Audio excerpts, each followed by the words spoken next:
A few days ago, something happened that should have gotten every business owner's attention, not because of what AI did, but because what it revealed.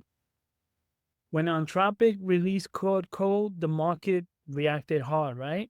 Some people started calling it the SaaSpocalypse. Think about that for a second. Software companies lost billions in market value in just days. Investors started questioning entire business models. And during an interview with Bloomberg, Dario Amodei, the CEO of Anthropic, was asked a simple question.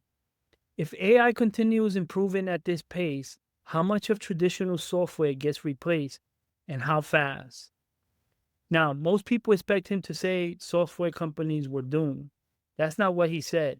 What he said was more important. He said he believes the software industry will actually get bigger, not smaller. But then he added something every business owner should pay attention to.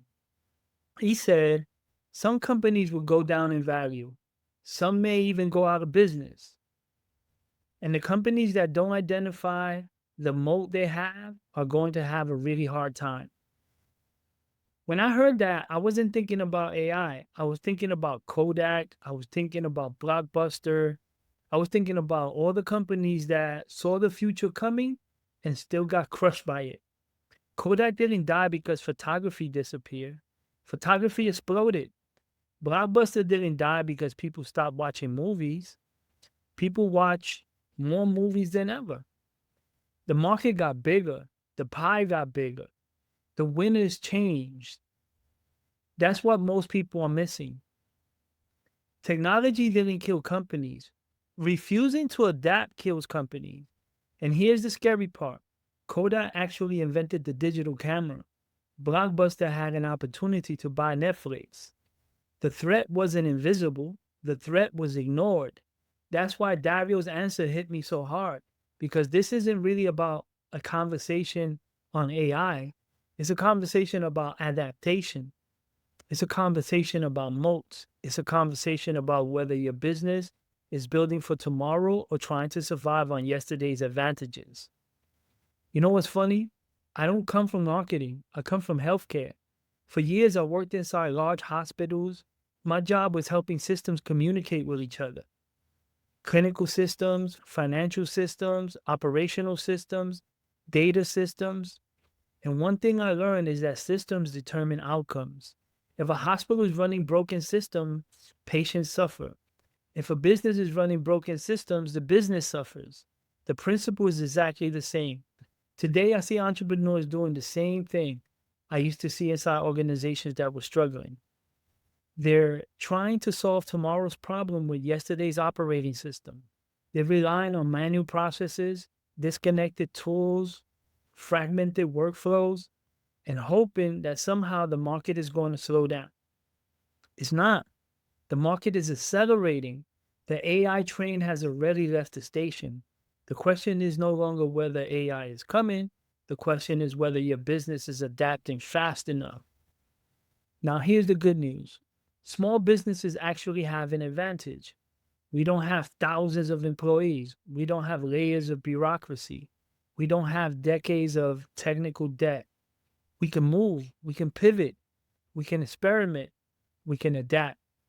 And that's exactly why this moment represents the greatest opportunities I've seen in my lifetime.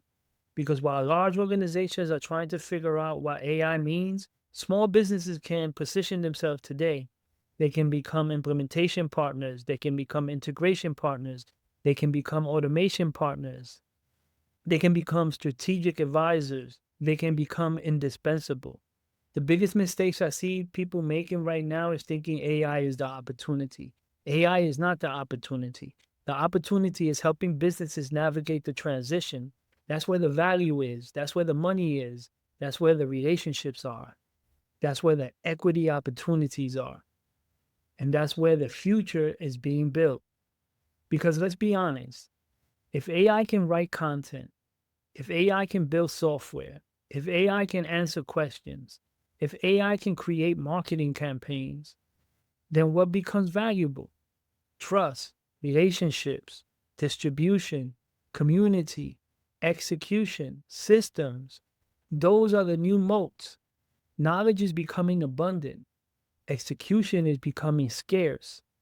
The businesses that survive over the next decade won't be the ones with the most information. They'll be the ones with the strongest systems, the clearest positioning, the deepest relationships, and the fastest ability to adapt. That's why I believe Dario was really warning us about. Not that software is dying, not that the AI is taking over, but that weak moats are being exposed. And if you're paying attention, that's actually incredible news. Because once you identify your moat, you can strengthen it. Once you strengthen it, you can automate it. You can automate around it. And once you automate around it, you can create leverage. That's exactly why I built AI money maps. Not to teach people how to use another tool. I'm not the tool guy. And not to teach people how to write better prompts, right? I never shared the prompt. I never done none of that stuff. There's plenty of people doing that. And, getting people into the world that way. And I got so much to say about that, but I'm not going to deviate from what I'm trying to say here.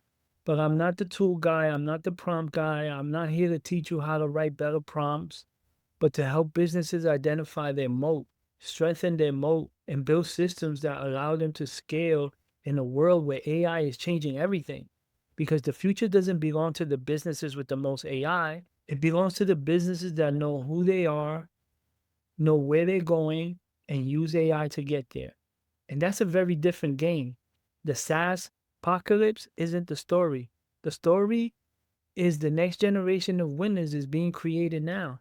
The only question is whether you're watching it happen or positioning yourself to become one of them. Send me the word money map and let's get going.